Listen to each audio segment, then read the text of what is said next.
I, 28 male, just had the most surreal weekend of my life. My living girlfriend of 2 years, Haley, 27, moved out on Friday after one of the nastiest fights we've ever had. Except this time, I didn't beg her to stay. And what happened next? Well, I'm still processing it. Let me back up. Haley and I met at a mutual friend's housewarming party. She was gorgeous, funny, and seemed really into me. We hit it off immediately. After 6 months of dating, her lease was up and she suggested moving in together. I had a nice 2-bedroom apartment in a great neighborhood, so it made sense. The first few months were good, but slowly things started shifting. See, I work from home as a freelance graphic designer. My apartment is set up perfectly for it. The second bedroom is my office, great natural light, quiet neighbors. Haley works in retail management at this upscale boutique, lots of irregular hours. The problem started small. She'd come home and complain that my work stuff was everywhere. It was in my office. She'd interrupt my client calls because she needed to vent about her day. She'd use my office for her yoga sessions during my work hours because the living room doesn't have the right energy. Then came the bigger issues. She started calling me lazy because I was home all day. Never mind that I was billing 50 to 60 hours a week and making 3 times what she made. According to her, real jobs meant leaving the house. She'd make snide comments to her friends about her house husband right in front of me. The household duties became a huge fight. Despite me working more hours, she expected me to do all the cooking, cleaning, and errands because I was home anyway. If I pushed back, she'd roll her eyes and say I was being dramatic. Her favorite line was, "It must be so hard sitting at your computer all day while I deal with actual people." The kicker? She contributed $500 a month toward the $2,200 rent because that's all she could afford after her car payment, student loans, and lifestyle expenses. I covered utilities, groceries, and most of our entertainment. But somehow, I was the one not pulling my weight. Last Thursday was my breaking point. I just landed a huge contract with a tech startup, biggest project of my career. 6 months of steady work, really good money. I was pumped. When Haley came home, I tried to share the news. "That's nice, babe," she said, scrolling through her phone. "Can you move your stuff off the dining table? I want to have Marissa and Jen over for wine night."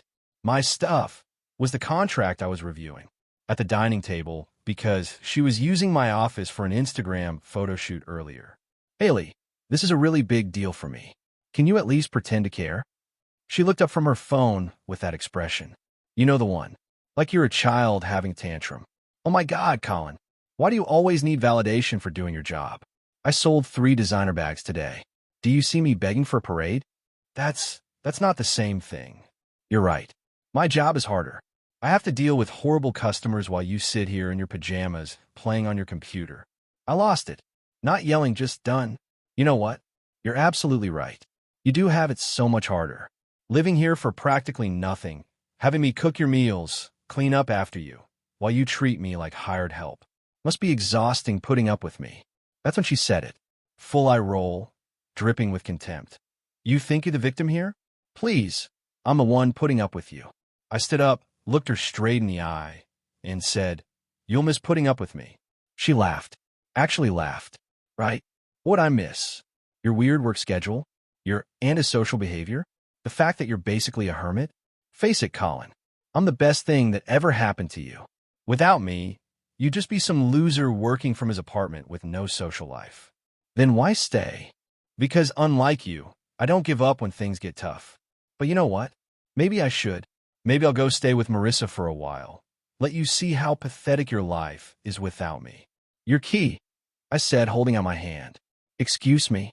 If you're moving out, I need your key." She stared at me like I'd grown a second head. "Are you seriously trying to kick me out? Over this?" "I'm not kicking you out. You just said you were leaving. I'm agreeing with you. We're done. Haley, get your stuff and go." The shock on her face was something. Like she'd never considered I might actually agree with her. Update 1. Holy crap, guys. The entitlement is real. So Haley did leave Thursday night. Packed a bag, made a big show of slamming doors, and announced she'd be back for her things when you've calmed down and apologized. Went to stay with her work friend Marissa. Friday morning, I get a text. I'll need the apartment from 2 to 4 today to pack properly. Make sure you're not there. This is hard enough without your drama." "My drama?" I replied. "I work from home. I have client meetings all afternoon. You can come by after 6. "That doesn't work for me. Marissa can only help me move from 2 to 4. "Then come another day." "Stop being petty, Colin. Just go to a coffee shop or something." "No." She showed up at 2 anyway, with Marissa and some guy with a truck. Tried to use her key, except I'd already changed the locks Friday morning. Best $150 I ever spent. The doorbell rings. I check the camera. There they are. "Colin, open the door. I need my things. I told you to come after 6. I don't have time for this. I have plans tonight. Not my problem." She started banging on the door. "This is illegal. You can't lock me out. I live here. You moved out last night. You announced you were staying with Marissa. You have no lease, no mail here, nothing. You're a guest who needs to schedule a convenient time to pick up their belongings."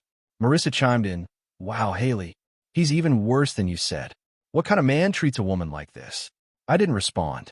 Just went back to my office and put on noise-canceling headphones. They left after 20 minutes of dramatics. That evening, the text started. "This is really immature. I can't believe you're being this vindictive. All my skincare is there. Do you know how much that costs? Marissa says I can sue you. You're going to regret this." Saturday morning, she tried a different approach. Sweet texts about how we should talk like adults, how she maybe overreacted, how we could work things out. I didn't respond. By Saturday afternoon, she was back to threats. Her stuff was designer.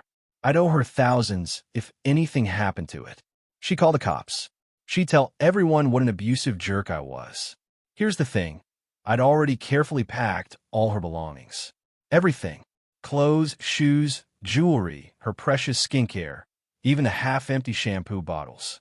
All in boxes, neatly labeled, stacked in the living room. I sent her one text. "Your belongings are packed and ready. You can pick them up tomorrow, Sunday, between 10 a.m. and noon. Bring help and a vehicle. This is the only time I'm available this week. I can't do morning. I have brunch plans. Then next Sunday, same time." Are you serious right now? Dead serious? The meltdown was epic. 32 texts about how unreasonable I was being, how I was holding her things hostage, how she'd have Marissa's boyfriend come talk sense into me. But here's the beautiful part. While she was having her tantrum, I was having the best Saturday I'd had in months. Worked on my new project without interruptions. Ordered Thai food and didn't have to hear about how it makes the apartment smell. Watched a documentary she would have called boring. It was peaceful. Then Sunday morning came. And with it, a twist I didn't see coming. Update 2. Okay, so I need to tell you about Nora. Nora, 26, works at the coffee shop down the street from my apartment. We've been casually friendly for about a year. She knows my order. We chat about books, normal regular customer stuff. What I didn't know until recently was that she also knows Haley. Turns out, Nora used to work at the same boutique as Haley about 18 months ago. Haley was her supervisor and not a good one.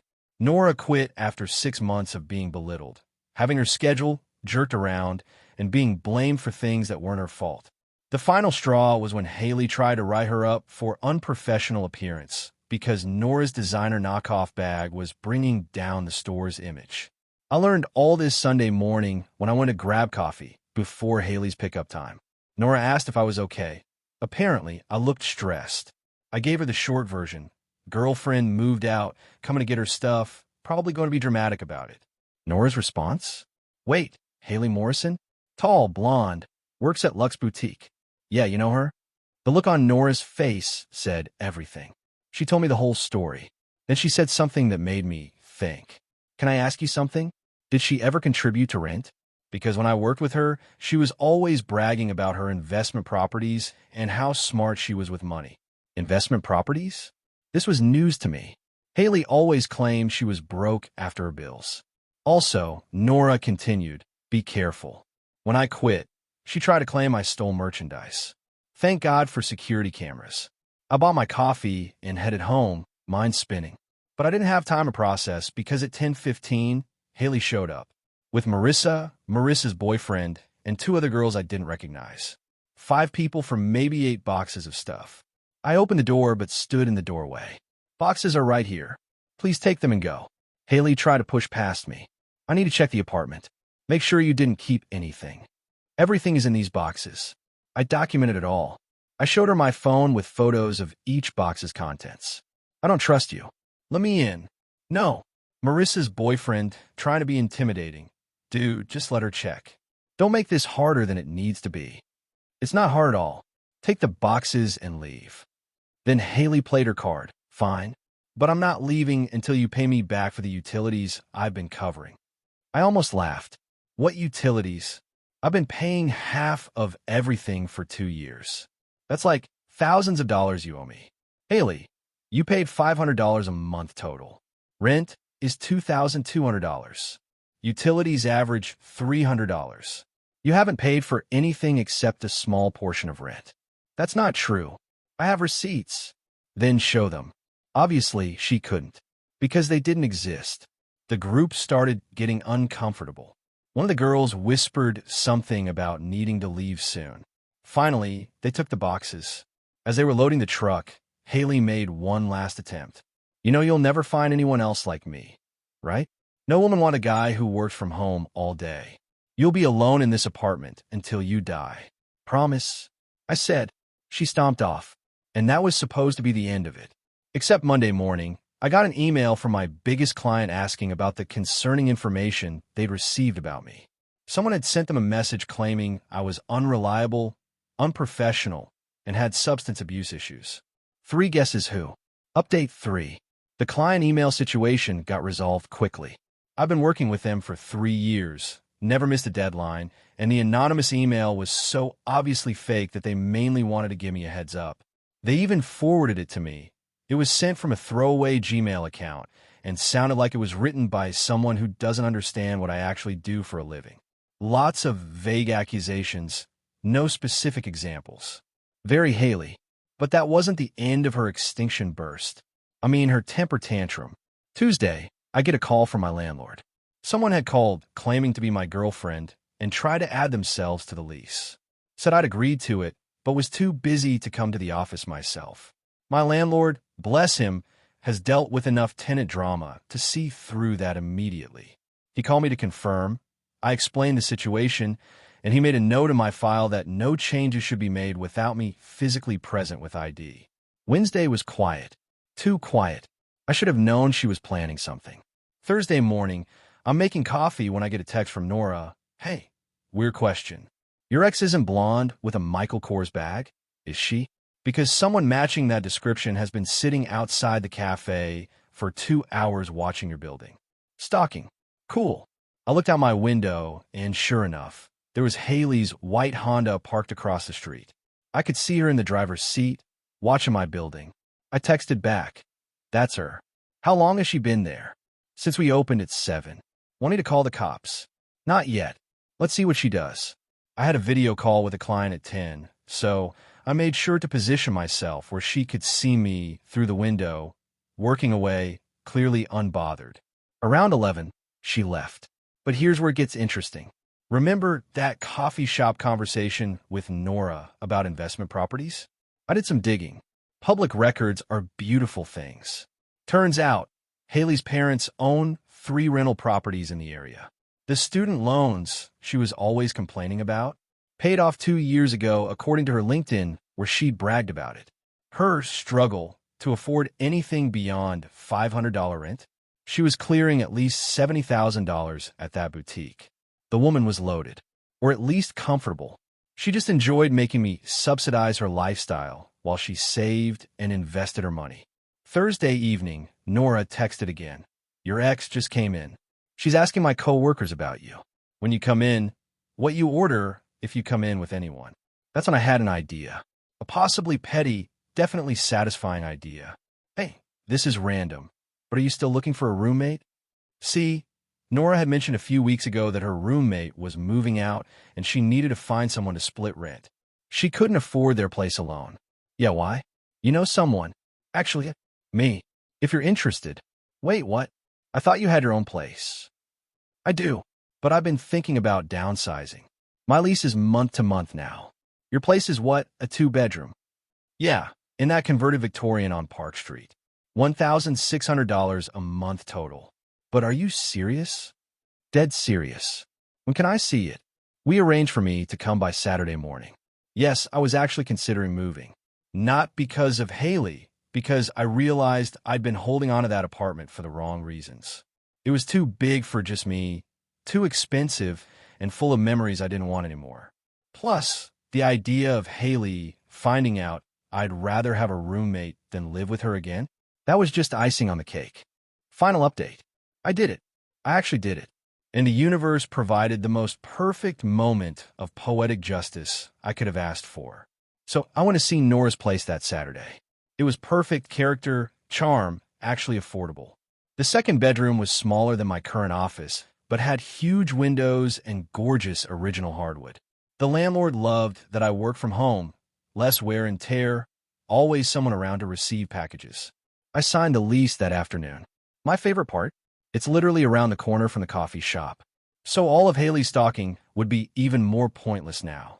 I gave notice on my apartment, hired movers, and spent the next 2 weeks organizing. Donated a bunch of stuff I didn't need, sold furniture that wouldn't fit the new space. It felt liberating. Moving day was last Saturday. I kept everything quiet on social media. Not that Haley would see. We blocked each other, but you know how mutual friends talk. The movers were incredibly efficient. By noon, my old apartment was empty except for the things I was leaving for the next tenant, curtains I couldn't use, some shelving units. I was doing a final walkthrough when there was a knock at the door. Not the doorbell, a knock. Through the peephole, I saw Haley. She was holding a Starbucks cup and had this weird, hopeful expression. I opened the door. "Can I help you?"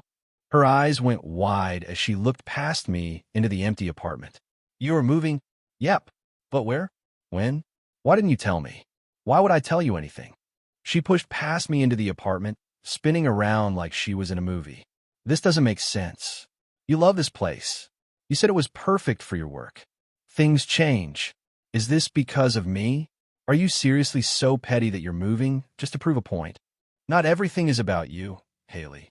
She started pacing. "This is insane. Do you know how hard it is to find a place like this? The neighborhood, the space, the price. You'll never find anything comparable." "Already did." "Where?" "Doesn't matter." That's when she switched tactics. The tears came out. "Colin, I made a mistake. I've been thinking a lot these past few weeks. Maybe we could talk. Maybe we could try again." "No, I could move back in. I mean, if you're moving anyway, we could get a fresh start somewhere new. Together." "I'm good, thanks." "You're being ridiculous. We were together for 2 years. That has to mean something. It means I wasted 2 years. But hey, lesson learned." She followed me as I did my final check of the closets. "Who is she?" "Who's who?" "The girl you're moving in with." "I know there's someone. You wouldn't do this otherwise." "There's no girl. Just a roommate." "Right. A roommate. What's her name?" I turned to face her. "Why are you here, Haley?" "Really?" And then the truth came out. Marissa's place was too small. Her parents wouldn't let her move back home without admitting she'd been lying about our relationship. She'd looked at apartments, but couldn't find anything she could afford alone in a decent area. "I need this apartment, Colin. Just sublet it to me. I'll pay the full rent, I swear."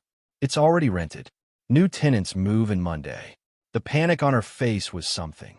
"Then where am I supposed to go?" "Maybe ask one of those better options you were talking about." "That's not." "I didn't mean."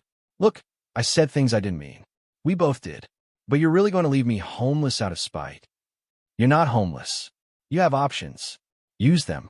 I locked the door and headed down to the lobby where the movers were waiting with the last load. Haley followed, alternating between pleading and insulting me. The doorman watched with barely concealed amusement. Apparently, he'd never liked her much. But here's the beautiful part. As we exit the building, there's Nora walking up the street with a box of donated kitchen stuff for the new apartment. She saw us and waved. "Hey, roomie, I grabbed those extra hangers you wanted." The look on Haley's face, the absolute shock, the disbelief, the rage, the recognition. "You're moving in with her? The coffee shop girl? The one I dash?" Nora cut her off.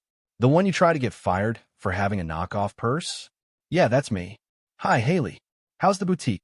Haley looked between us, mouth opening and closing like a fish. You planned this." You both planned this to humiliate me. Actually, I said, loading the last box into the truck. It's just a convenient coincidence. Nora needed a roommate. I needed a change. Win-win. She's a barista. You're downgrading your entire life for revenge. Nora laughed. Actually, I'm in my last semester of nursing school. The coffee shop is just part-time. But thanks for the concern about Colin's life choices. He seems pretty capable of making his own decisions. I climbed into the moving truck. Good luck with everything, Haley. Hope you find what you're looking for. As we drove away, I could see her in the side mirror, standing on the sidewalk, still holding that Starbucks cup, looking completely lost. That was 2 weeks ago. The new apartment is fantastic. Nora is the ideal roommate, considerate, clean, actually pays her half of everything without being asked. She's also hilarious and has introduced me to her friend group, who are all normal, functioning adults who don't treat service workers like garbage or their partners like ATMs. The best part? When I'm working, she respects my space. When I landed another big client last week, she actually congratulated me and bought a bottle of wine to celebrate. Like a normal human being. Oh, and according to the neighborhood gossip, small area, people talk, Haley ended up having to move back in with her parents. Apparently, she told them I'd been emotionally abusive and kicked her out with no warning. They believed her until they ran into my old doorman at the grocery store. He set them straight about who was actually the problem in that relationship. Last I heard, she's working at a different boutique on the other side of town and telling everyone that I'm stalking her, and that's why she had to move. Which is hilarious, since I haven't thought about her except to write this update. You know what the funny thing is? She was right about one thing. She was the best thing that happened to me. Because leaving her led to a better living situation, stronger friendships, and the realization that I've been accepting way less than I deserved. So thanks, Haley. You almost putting up with me? Nah, but I bet you miss that subsidized lifestyle and having someone to blame for all your problems. Meanwhile, I'm over here living my best life with a roommate who appreciates that working from home is a real job and knows the value of mutual respect. Karma's beautiful, isn't it?